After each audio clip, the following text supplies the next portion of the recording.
all day, every day. True story. What I did with my gang prevention purpose was that I took my part. I took my part in growth and development. If you in a gang or been in a gang and you ain't took your part, that if at some point you sacrifice your life, I sacrificed my life for 17 years when I woke up just being a part of what I was a part of. And I woke up and I made a difference even in that situation. So when I woke up for 17 years in prison with the title GD, that's a sacrifice, because your life can get took at the drop of a dime. You can get caught in the wrong place at the wrong time. You can get crossed out by a person that say they love you, showing fake love. It happens. You have to be prepared for that. You have to always expect the unexpected when you're in places, in a closed, confined place where there's violence. And violence is the strongest motivation that's up in there, because everybody's in survival mode. You have to expect that. It ain't going to be nothing less than that. But when you wake up for 17 years, rocking pitchforks, saying GD, with a purpose. With a purpose meaning that I was not saying GD to diss nobody else. That was not my aim. I didn't believe in that, because I believed in unity.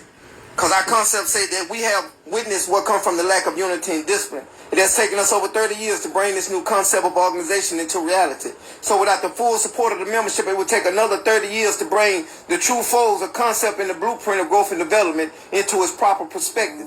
We're one of the ones that was able to bring this concept into its proper perspective.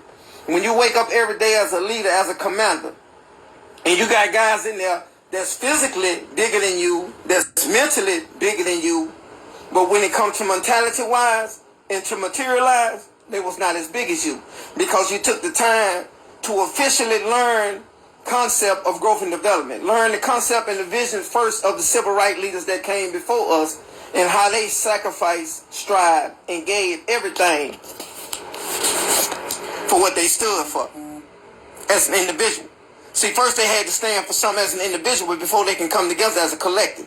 You understand what I'm saying? You had to wake up in there with that purpose in mind, knowing that I'm not going to be a leader to promote violence and division. I'm going to be a leader to promote unity and wisdom. When you have that type of motivation and purpose, then you may be able to stay there just a little bit longer. But what I did was I took what belongs to me. I took my part. Your part can be any part. It ain't got to be no one certain part. But if you take that part and you put it all into one little box, and you pack it up in that one little box, and say this right here is growth and development, this gang prevention. What comes with that? Me being a mentor, me being a teacher, me being a motivator and an inspirator. Me first showing the people that I'm going to be proposing to, that I'm first willing to take the responsibility for my life, actions, attitudes, and my behavior by staying clean and sober. That's the first priority, is that I'm able to show the people that I'm able to first be responsible for myself being clean and sober. That's first priority, first quarter, first place. Because if I'm able to show a responsibility within myself, then I definitely can show that I can be responsible for others. They'd be willing to openly accept and receive what you have to offer. That purpose, that vision, that willingness, that open-mindedness, that thing to be able to tolerate things that I have to tolerate in recovery, that I may be placed in positions sometimes that I may be uncomfortable. I may not like the people that I'm around, but for the purpose of recovery and that I'm trying to heal and get better, then I have to accept those terms and conditions at that time and place, because I'm taking responsibility first for myself before I can be responsible for others. That's how I started in this journey in recovery for me for 6 years. No alcohol, no cigarettes, no drugs. No alcohol, no cigarettes, no drugs. Do you know how hard that is for a person like myself that started smoking cigarettes when I was 11 years old? How I did 17 years in the joint, and all we did was roll rolls with tobacco and smoke because we was all depressed. And how I used drugs that was a controlled substance. That that my life was shaped around that very thing. Alcohol. All the things that caused these distractions and made me feel like or think that I needed such a thing, when all I needed was a real strong purpose to accept, embrace, and utilize in my life. Because a man without knowledge of himself is just like a tree without roots. He can't grow or develop. I had to learn that for myself. I was probably the most uneducated person in the room, because I started using crack at the age of 14. So you got to, how far in school was I able to go if I started using crack at 14? It was obsolete. So I had to start reading books, and I had to find the time to read them books. And I had to learn what books was necessary to read that was going to push me and flourish me throughout life. And those books was books on the struggle. A man without information can't begin to take responsibility for his actions, attitude, and his behavior, because he don't know why. But for me, brothers and sisters, I had to understand the fact that I had to take advantage of my imprisonment. When I was put in a cage for 8 years in a one-man cell in closed confinement for 8 years, I had to take advantage of my imprisonment and learn what it takes to become a more positive and productive individual while I was confined. If I was successful in that inferior situation, there's no limitation to my success in the outside world. Can't y'all see what has taken place and what has transpired throughout these 6 years? The process has been unlimited, because you make it unlimited when you walk in purpose, and when you walk in purpose the right way, you make that life process unlimited. The concept was right.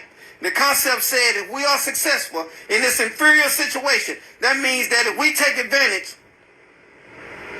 of our imprisonment and learn what it takes to become a more positive and productive individual while we are confined, if I take the time to read, study, and comprehend the words that I'm reading and studying, then I'm accumulating a knowledge and a wisdom that's going to entitle me to be unlimited in progress and success in this free world in recovery. First, I have to take the responsibility, and I have to stay clean and sober. I have to prove to myself that I can stay clean and sober. Understand opportunity over obligation. I didn't stay clean and sober to impress others and for others to accept me, those that rejected me, ignored me, and set me aside. I didn't get clean to impress them. I got clean to impress myself. And that I can become somebody, and that I can do what I had to do, that I can make the front page of the Pensacola News Journal, that I can be the first reformed gangster disciple to speak at the Mississippi State Capitol, that I can be the first one to do a gang prevention summit, that I can show others that, brother, you can do the same thing. And imagine if we all did it together, how far we can go with these strong individual brothers coming together, making a difference. When they come in, when they come into the auditorium, when they come into these high schools, when they walk into these universities, when they go into these places, they need what we have to offer as individuals because of our experiences, strengths, and our hopes as what we believe in and what we have been all our life. Because the drugs is taking over the world, but it's taking over in the wrong way. And the people is dying consistently. But with our experiences, strength, and hope, if we motivate ourselves to get ourselves together, I motivated myself to get myself together. Because somebody seen something coming that I wasn't ready for. But when you was born and created for a reason and a purpose, it's got to be fulfilled. So something gave me the inspiration to be relieved of that obsession from crack cocaine, because something was coming that I wasn't ready for. And I'm looking at it today, every day, and I have been for the last 6 years of my life. And I thank God, I'm grateful for his grace, because, Lord, I probably wouldn't have been ready for that. And I would have been the one laying in that abandoned house, sweating, pushing that crack pipe, trying to get that next hit. And that next hit could have been that fatal one that took me out. And the purpose was never fulfilled. That's not how it goes. If you read the book of Jonah, you will see that the Lord followed Jonah everywhere he went. Jonah ran from that strong purpose. See, the responsibility is so strong, we'll rather be irresponsible to live to live in a better way, which we think leaning on our own understanding. I can be irresponsible and excuse myself from the purpose that I was created for, but you will wonder why everything in life is so complicated. It's complicated because we're running from that purpose that we was created for. Jonah was thrown off the boat. The people threw Jonah off the boat because the boat was sinking because the storm came. And the people said the only reason the boat sank and the only reason it was complicated for Jonah, they said the boat sinking because he on him. See, he running from his purpose. And he got to get off this boat. So they threw Jonah off the boat in the ocean to drown. But the whale came right there and swallowed him up and saved his life. Because Jonah was born for a reason and a purpose. So was you. If you just think about it. You ain't got to listen to what I'm saying, but if you just think about it. And just think about it. If you put 2 and 2 together, I know you're smart enough to know 2 plus 2 means 4. And just put it together. When you transition into your purpose and become who you're supposed to be, whatever you carry with you, whoever you got with you, they going to be all right. You're going to be all right because you're no longer looking at life in the manner of an obligation, but you're looking at the opportunity of who you are and what you can do and who needs you. Your audience is just waiting for you. When I was in them dark roads and them abandoned houses getting hot, I didn't know I had an audience waiting for me. I didn't even know what a testimony was. Testimony that I carry today have brought me value and wealth beyond my limited imagination as a human being, that I would not have never imagined that my filth, my dirt, and that mess that I was in could have any profit on it. But your struggle is very valuable. God don't put struggles before you to cripple you. God put struggles before you to build you and prepare you for what's next. The only way you can get to that next level, you got to accept that pain. You got to embrace that pain. You got to be with that pain and not against it. Because that pain is what's going to move you through. Because those that stands in your way and have stood there, that pain, your pain will move them out the way. Because they can't go through what you go through. They can't feel what you done felt. But you still here because you were built for it. That's why I was a 14-year-old crackhead. Now I'm a 49-year-old successful individual. 6 years clean and sober. And ain't afraid to tell you that I've been there, that I did that I done that. Look at the mess that's going on today. Who we are as individuals, the strength of us is what they need to survive. The little girls, the little boys, some adults, they need who we are to be strong for them, to make them strong. And once you make them strong, and once they stand up and we stand together, who gonna stop us? Because they ain't trying to sneak and go back. They're trying to keep accelerating and moving forward. That's excellence. But you got to find it in yourself. And that's what I did in gang prevention. 20, 50, 60, 100 GDs can come to me right now and say, G, let's go rob somebody. Let's go hurt somebody. Let's go be stupid. I'm going to look at them like they crazy and say, to you be your way, my brother, and to me be mine. If you make it back, I'll see you when you get back. You see, there's no control in me.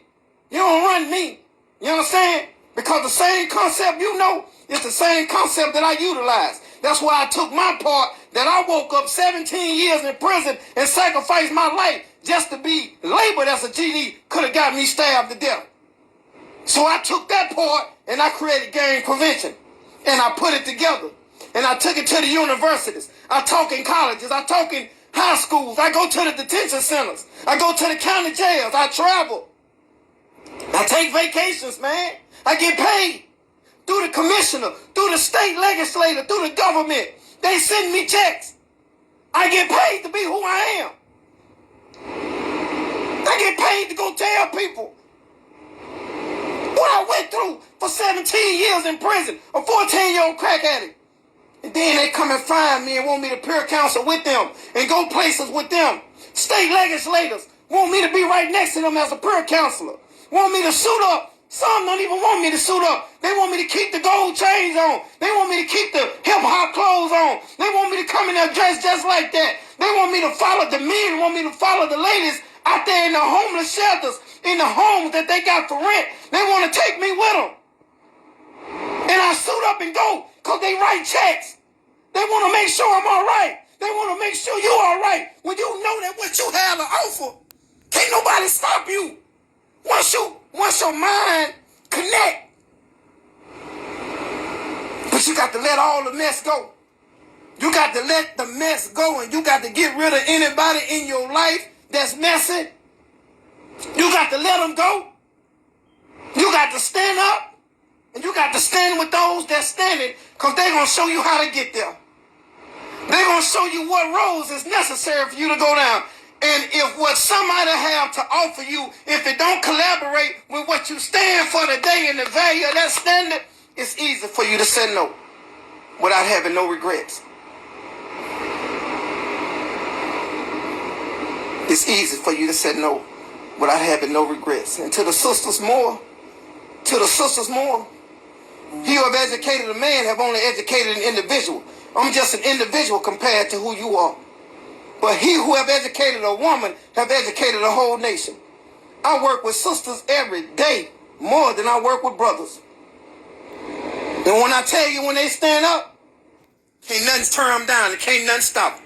Because they ain't just doing it for themselves. They doing it for their kids. They doing it for their future. And they ready to stand up and believe. So I'm just showing y'all why gang prevention is an asset and not a mistake. And I didn't have to have nobody to hold my hand to tell me how to GD. The rich people say, well, what's up with the gold teeth in your mouth?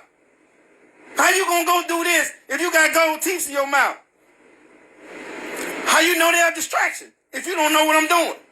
Huh? See, you got to straighten them.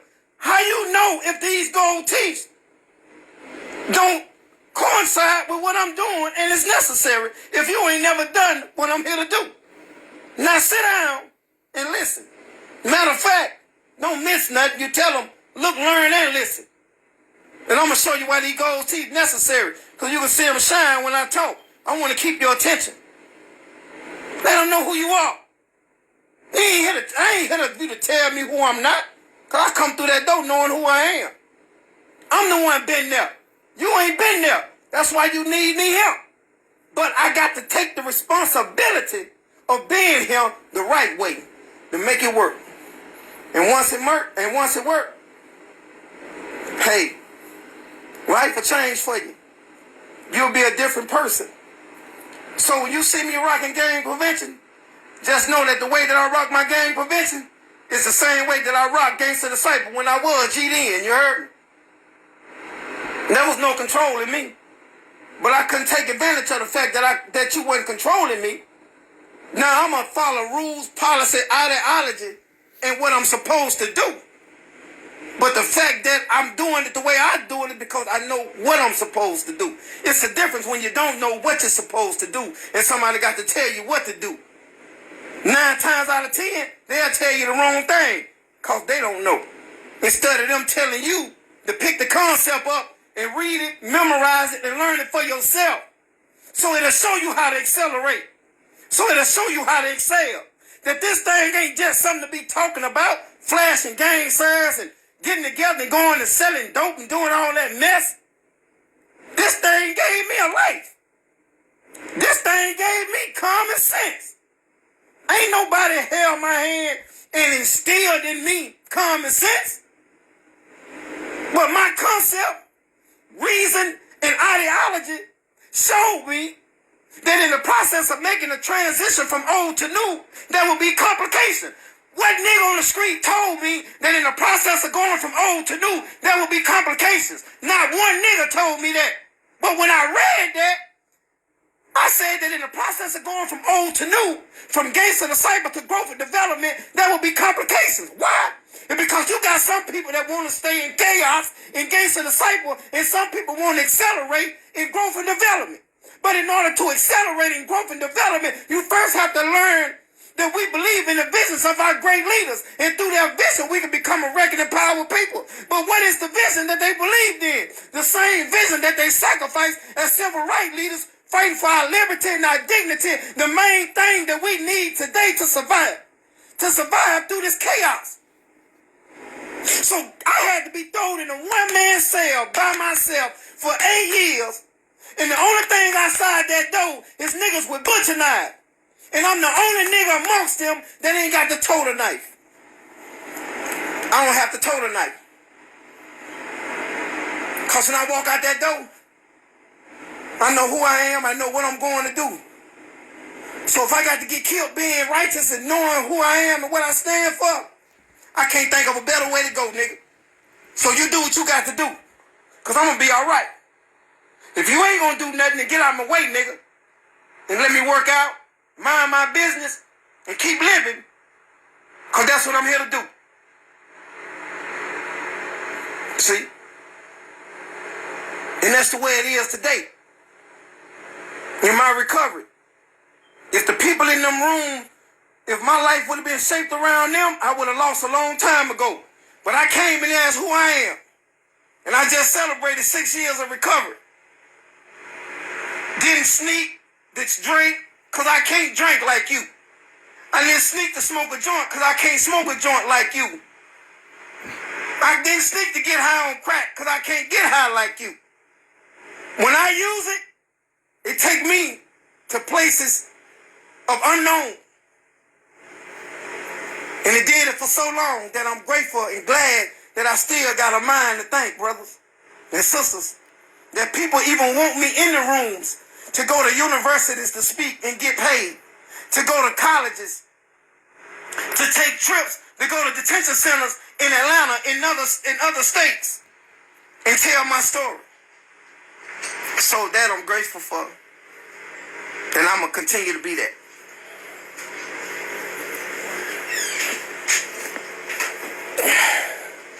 Y'all have a safe, blessed, and prosperous day.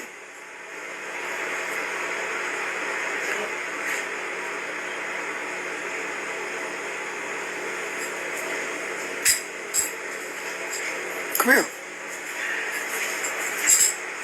Sit down.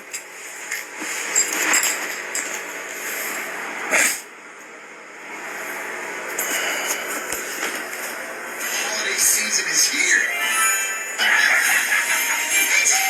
That's what being blessed brings. It brings a blessing to us. All right, Evelyn, All I want is to meet my friends. I'll call you back.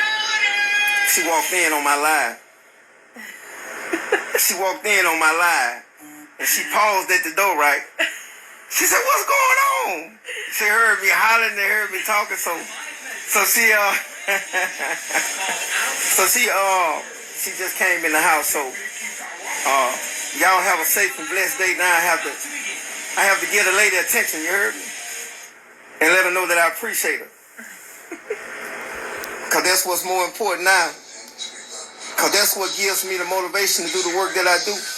If my mind is right, and I try to keep her mind right by doing the right thing, I ain't in the streets no more. I ain't on drugs no more. I conquered that. I conquered that to be a blessing to somebody so they can be a blessing to somebody. In unity. I promote that in this house. I pray for it, I hope for it, and I strive for it. So, y'all have a safe, blessed, and prosperous day. I hope y'all had a Merry Christmas, a Happy New Year, and peace and blessings. All right.